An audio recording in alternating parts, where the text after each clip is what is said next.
ராமநாதன் அர்ச்சுனாவுடன் நீங்கள் கை நீட்டியதற்கான எனக்கு வழக்குகள் போடப்பட்ட 24 வழக்குகள், ஒரு தனிப்பட்ட வழக்கு கூட நான் வைத்தியராக இருந்தவரை இதுவரை போடப்பட்டதில்லை.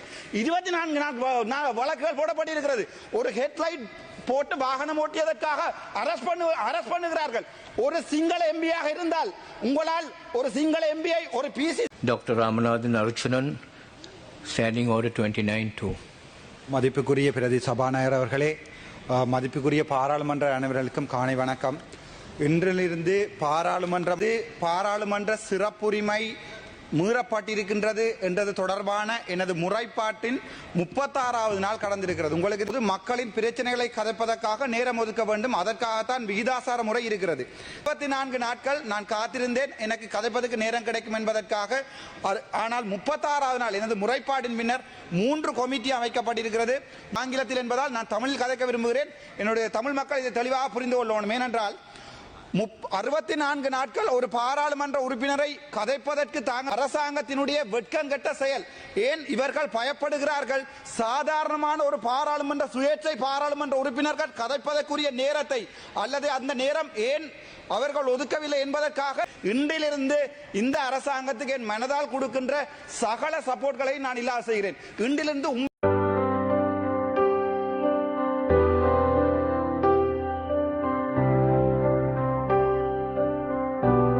A privilege raised by Dr. Ramanathan Archunan, Standing Order 29-2.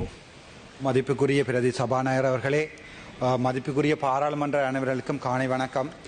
இன்றிலிருந்து பாராளுமன்றம் ஆரம்பிக்கப்பட்டு மொத்தமாக 64 நாட்கள் கடந்திருக்கிறது.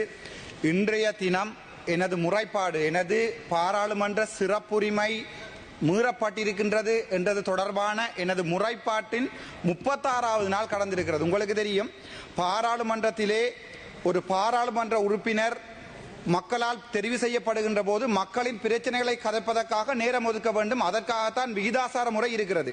இன்றிலிருந்து 64 நாட்கள் முதன்முறையாக நான் முறைப்பாடு செய்து 36 நாட்களின் பின்னர் எனது நேரம் ஒதுக்கவில்லை என்பதற்கான விடயத்தை பாராளுமன்றத்துக்கு சொல்வதற்கு முதலாவதாக இந்த பாராளுமன்றம் சந்தர்ப்பம் தந்திருக்கிறது. அந்த விதத்திலே எனது அரசாங்கத்தில் எனது நிலைப்பாடை நான் மாற்றிக்கொள்கிறேன். 64 நாட்கள் நான் காத்திருந்தேன் எனக்கு கதைப்பதற்கு நேரம் கிடைக்கும் என்பதற்காக.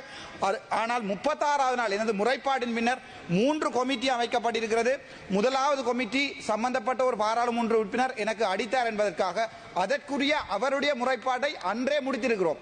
நான் செய்த முறைப்பாடு 36 நாட்கள் கடந்தும் இன்னும் கமிட்டி அமைக்கப்படவும் இல்லை, அதற்குரிய கேள்விகள் கேட்கப்படவும் இல்லை. அதன் 3வதாக நான் எனது நேரத்தை ஒதுக்கி தாருங்கள் என்று கேட்டதற்குரிய அந்த இது கூட மொத்தமாக 64 நாட்கள்.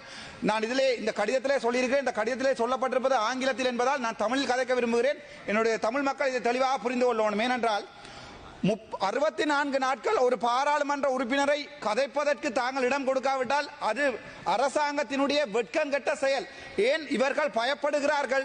சாதாரணமான ஒரு பாராளுமன்ற சுயேட்சை பாராளுமன்ற உறுப்பினர்கள் கதைப்பதற்குரிய நேரத்தை அல்லது அந்த நேரம் ஏன் அவர்கள் ஒதுக்கவில்லை என்பதற்காக ஒரு கமிட்டியை போன் பண்ணதற்காக 36 நாட்கள் நான் வெயிட் பண்ணி கொண்டிருக்கிறேன். இது எந்த வகையில் நியாயம்? 1974 இதில் உள்ள விஷயங்களை சொல்கிறேன். 1974ஆம் ஆண்டு தந்தை செல்வநாயகம் தெளிவாக சொல்லியிருக்கிறார், 2 சமூகங்களுக்கு இடையிலே ஒற்றுமை ஏற்பட வேண்டுமாக இருந்தால் ஒரு சமூகம் இன்னொரு சமூகத்தை மதிக்க வேண்டும். பாராளுமன்ற உறுப்பினராகிய எனக்கு 36 நாட்கள் கதைப்பதற்குரிய நேரம் ஒதுக்காமல் முதலாக கதைப்பதற்காக என்னுடைய சொந்த பிரச்சனையை கதைக்க வேண்டிய நிலைமையை இந்த அரசாங்கம் எனக்கு ஏற்படுத்தி இருக்கிறது. இன்றிலிருந்து இந்த அரசாங்கத்துக்கு என் மனதால் கொடுக்கின்ற சகல சப்போர்ட்களை நான் இல்லாத செய்கிறேன். இன்றிலிருந்து உண்மையான எதிர்க்கட்சியாக நான் இருப்பேன். ஆனால் நீங்கள் இன்றிலிருந்து ராமநாதன் அர்ச்சுனாவுடன் நீங்கள் கை நீட்டியதற்கான எனக்கு வழக்குகள் போடப்பட்ட 24 வழக்குகள், ஒரு தனிப்பட்ட வழக்கு கூட நான் வைத்தியராக இருந்தவரை இதுவரை போடப்பட்டதில்லை. 24 வழக்குகள் போடப்பட்டிருக்கிறது. ஒரு ஹெட்லைட் போட்டு வாகனம் ஓட்டியதற்காக அரஸ்ட் பண்ணுகிறார்கள். ஒரு சிங்கள எம்பியாக இருந்தால் உங்களால் ஒரு சிங்கள எம்பியை ஒரு பிசி சாஜர் பாராளுமன்றத்திலே தரப்பட்ட அந்த இதை எடுத்து காட்டிய போது photo Honorable member, can you stick within the framework of your complaint in this, please? நன்றி ஐயா. நான் இந்த விடயத்தை மிகவும் கவலையோடு சொல்கிறேன். பெரிய ஒரு எதிர்பார்ப்புடன் இருந்தேன் என்பிபி அரசாங்கத்தில். நான் மட்டுமில்லை, எனது யாழ்ப்பாணத்து மக்கள் 3 எம்பிக்களை தெரிவு செய்திருக்கிறார்கள். பெரிய ஒரு எதிர்பார்ப்போடு. ஆனால் நான் இங்கே பாராளுமன்றம் வந்து இன்று கூட ஏன் எனக்கு கதைப்பதற்கு நேரம் ஒதுக்கவில்லை? ஏன் நான் பாயிண்ட் ஆஃப் ஆர்டர் எடுத்து 1 மினிட் எத்தனை தரம் பாயிண்ட் ஆஃப் ஆர்டர் எடுத்து என்னுடைய பிரிவிலேஜ் இல்லாமல் பண்ணப்பட்டிருக்க சொல்லி இருக்கிறேன். ஆனால் யாராவது இதை பற்றி கேட்கிறார்களா? இல்லை. தமிழ் சிங்கள மக்கள் ஒன்றாக வாழ வேண்டும் என்றால் உயரிய சபையாகிய பாராளுமன்றத்திலே உண்மையான விடயங்களை கதப்பதற்கு நேரம் ஒதுக்க வேண்டும். ஏன் அரசாங்கம் பயப்படுகிறது சாதாரணமான ஒரு சுயேட்சை குழு பாராளுமன்ற உறுப்பினர்களுக்கு? உங்களுக்கு முதுகெலும் இருந்தால் இன்றையிலிருந்து அந்த பிரச்சனையை முடித்து காட்டுங்கள். நன்றி, வணக்கம்.